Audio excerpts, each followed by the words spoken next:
Noah and I were put together to execute this celebration of the 100 years of Route 66.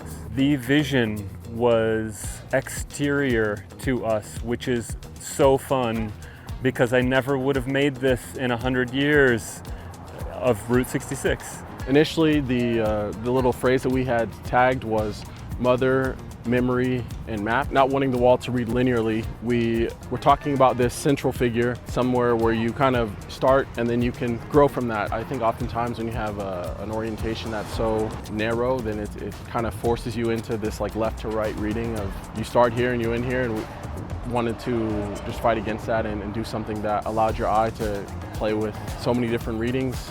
We kind of began with a road idea. We had a lady in the middle of it, and this was her journey.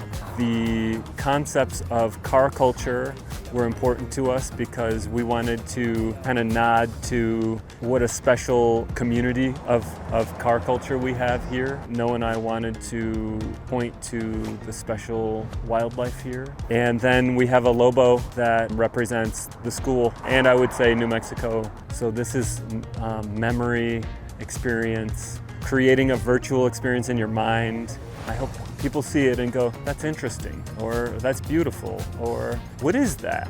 And I hope they kind of want to delve into it, to see it directly affect people, to be able to use like my creative mind in collaboration with Noah Barnett. This was just something I don't expect I'll ever do again. Whenever you get the opportunity to do anything in the public, just be able to create, it's always a blessing and a privilege. Once in a lifetime opportunity with Route 66 turning 100 and being able to make work that just commemorates that on such a big scale is special.